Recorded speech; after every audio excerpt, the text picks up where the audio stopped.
أعوذ بالله من الشيطان الرجيم بسم الله الرحمن الرحيم إن الذين فتنوا المؤمنين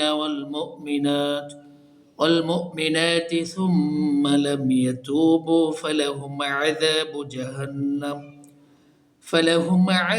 جهنم ولهم عذاب الحريق إن الذين آمنوا وعملوا الصالحات لهم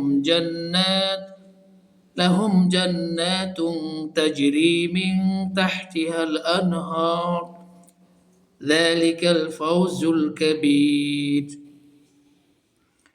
এরশাদ হচ্ছে যারা বিশ্বাসী পুরুষ এবং নারীদের উপর নির্যাতন করে তারপরে তওবা করে না তাদের জন্য রয়েছে জাহান্নামের শাস্তি আর জ্বলন্ত আগুনে দগ্ধ হওয়ার ভীষণ যন্ত্রণা। আর যারা বিশ্বাস করে এবং কল্যাণকর কাজ করে তাদের জন্য রয়েছে বাগানের পর বাগান জান্নাত, সুবহানাল্লাহ, যার ভিতরের পানির ধারা বয়ে যায়, আর সেটাই সাফল্য। এখানে লক্ষ্য করার মতো একটা ব্যাপার হলো, যারা আল্লাহর বান্দাদের আগুনে দগ্ধ করে তামাশা দেখছিল তাদের জন্য তিনি তওবার দরজা খোলা রেখেছিলেন। আর মানুষকে না বলে আল্লাহ তাআলা অত্যন্ত কঠোর, মানুষকে কথায় কথায় শাস্তি দেন। ইসলাম খুবই কঠিন, 19-20 হলেই জাহান্নামে পড়তে হবে ইত্যাদি। অথচ কোরআন মাজিদে আল্লাহ সুবহানাহু ওয়া তাআলা আমাদেরকে শেখায় আল্লাহ কত দয়ালু, সুবহানাল্লাহ, তিনি ক্ষমাশীল। একে তো মানুষকে হত্যার মতো বড় অপরাধ, তার উপরে আল্লাহর প্রতি বিশ্বাসী বান্দাদের পুড়িয়ে মারার মতো জঘন্য অপরাধকেও আল্লাহ তাআলা তওবার বিনিময়ে ক্ষমা করার একটা সুযোগ দিয়েছেন। কত ক্ষমাশীল, করুণার আধার হলে তিনি এটা করতে পারেন। হ্যাঁ, কঠোরতা তো অবশ্যই আছে।